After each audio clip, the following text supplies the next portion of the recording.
I love it when we do a half-year report and roundup on the channel. It just makes us reflect on the movies that have come out this year, at least till now, and what we think about content from various film industries and what they produced this year. Hindi cinema has been in somewhat of a hit and a miss mood this year, where star-led projects have been utterly shallow and forgettable. The underdog stories have really resonated with the audience, there being several outliers with respect to the films that have been celebrated by the audience. While most of the big guns of Telugu cinema are scheduled to release in the latter half of the year, the gems have honestly been few and far between. The same goes for Tamil cinema as well, where many of its big hitters are actually going to feature in the second half of the year. The clear winner, in terms of content and commerce, this year undoubtedly has been Malayalam cinema. And while I am still to check out films which the Malayalam subscriber base tells me are absolute knockouts in terms of content, I thought let's take a look at films that made it to my top 10 list. I say this as my top 10 list. And please do chime in with your suggestions if you disagree with my list or whether you think I missed out on a gem that deserves a place in this video. So without further ado, here are top 10 best Indian movies of 2024 so far.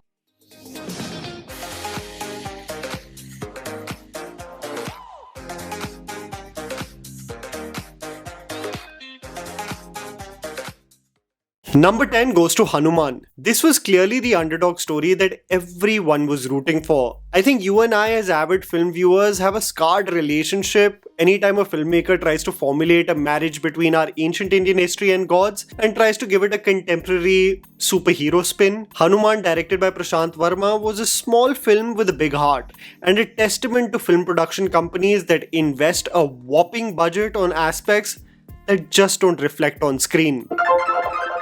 Hanuman was self-aware with its campy pitch and tonality.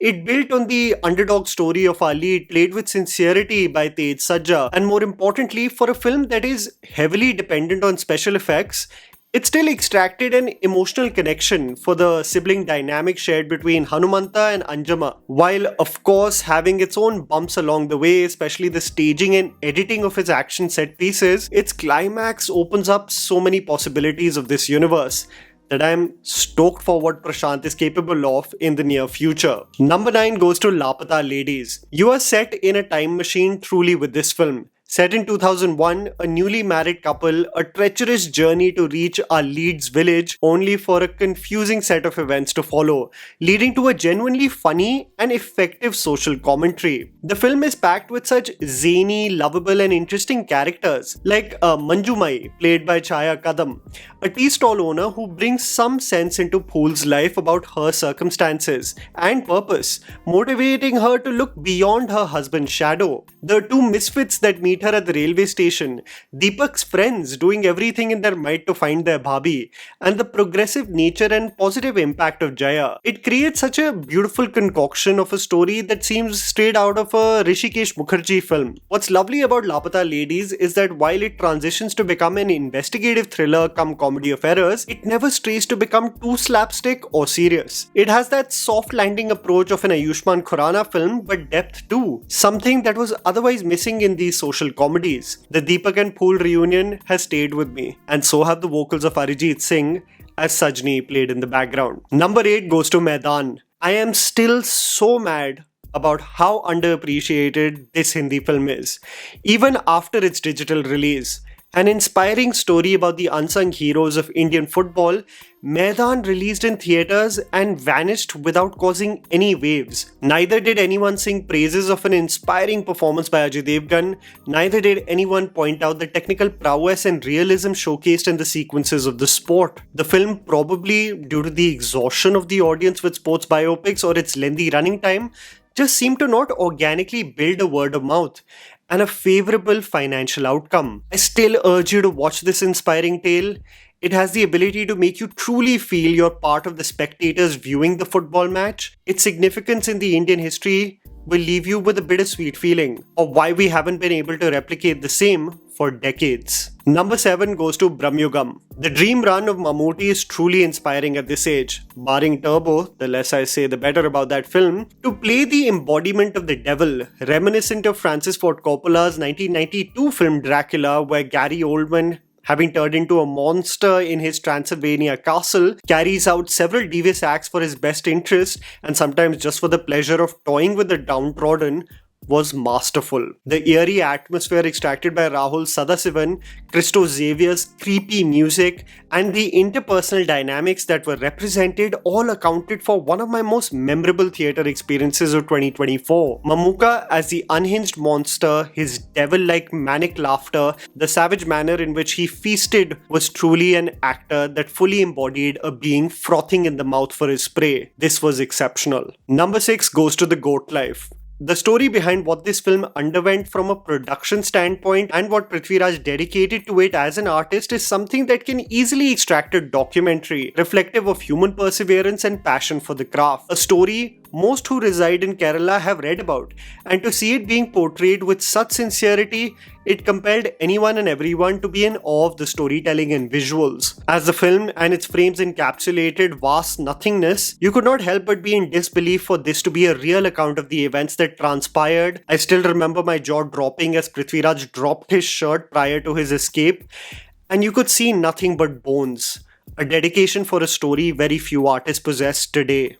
A gut-wrenching yet moving story indeed. Number 5 goes to Kalki 2898 AD for what this film has done for the sci-fi genre, for what Nag Ashwin made a reality with his crazy ideas, for going out on the limb as producers to leave no stone unturned with his vision, for what it opens up in terms of the possibilities in the universe. I truly root for a project like Kalki and what it stands for. Yes, we can talk countless number of times of the patient viewing it forced from us with its first half, but the payoff with the world building, the parallels with the epic Mahabharata, and the standout performances, especially the 82-year-old Amitabh Bachchan as Ashwathama, made this a ride worth stepping in for. I am still wrapping my head around several motives and philosophies of the film, still trying to think about Nag Ashwin's vision for the world. All great signs for a film that tried to do something different. I will genuinely be seated for the Yaskin Bhairava battle. Number 4 goes to Manjumil Boys. I remember stepping in for this film thinking that it's just going to be a boys' trip that goes terribly wrong, a real event that many people are well versed with, but what could possibly be the cultural impact of such a film? And oh boy, was I so wrong. Manjumil Boys and its narrative had the ability to seamlessly transition from a carefree road film with playful banter among a group of ruffians to a horror survival film highlighting the unbreakable bond among brothers. Its heartfelt dedication to Tamil cinema, Kamal Hassan, made this film speak to an audience beyond the Malayalam diaspora, and one genuinely was at the edge of their seat as the friends tried everything in their might to rescue Subhash. This was technically brilliant and still had the ability to extract such impactful emotional moments. We all clapped in the theatre. Number 3 goes to Chamkila. There is an undeniable personal connection that I have with Imtiaz Ali as a creator, so much so that I root for his success, because he spoke to me in so many ways through his stories and characters. His venture Amar Singh Chamkila hitting a chord with the masses was the redemption arc I always wished for. This is also an example of casting an actor who simply understands the socio-cultural impact of an artist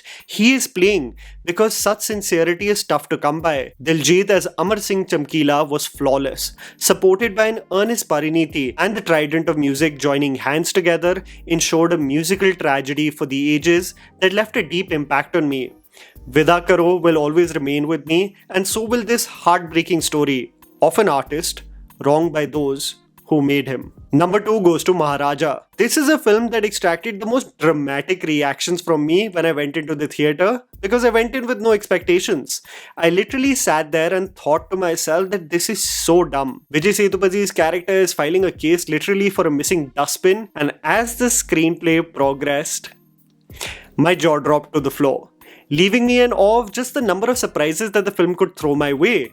This is a thriller that genuinely deserves a masterclass on its screenplay and how meticulously it weaves everything together. An exceptionally engaging performance by Vijay Sethupathi, a sigh of relief for Tamil film fans who were rooting for his box office success as a lead, and even though this film has generated several opinions on its sensitivity regarding disturbing themes, I still stand by it being one of the most engaging and effective thrillers I have seen in the last few years. Before I of course talk about my favorite film, I think there are a few honorable mentions that need praise. Article 370 formulated to become a very interesting and compelling political thriller. Captain Miller is a film that I believe really showcased such a versatile performance by Dhanush that doesn't get enough praise. Bhakshak, produced by Red Chillies, that released directly on Netflix, I think went under everyone's radar, and I would highly recommend it to all of you. Madgaon Express, at a time where we're looking at new creators and new voices in Hindi cinema, Kunal Khemu really hit it out of the park. And Premalu,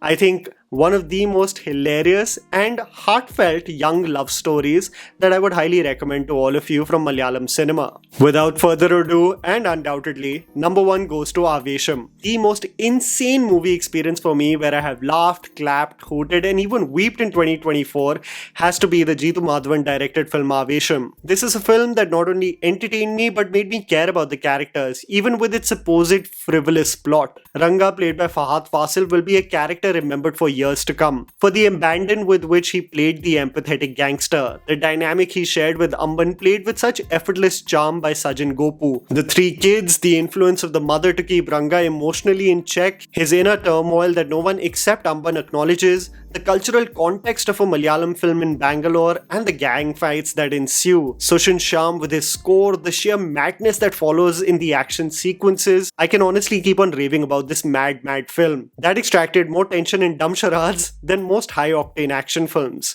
I am just waiting for part 2 and for Fahadh Faasil to again look at the camera and shout. And that was the video, guys. Write down in the comments below which were your top 10 favorites of 2024, at least so far. Please don't forget to follow me on Instagram, the handle's right in front of you. Follow me at JammyPants4. Also, please support us by smashing the like button and subscribing to our channel for weekly content ahead. Thank you for watching.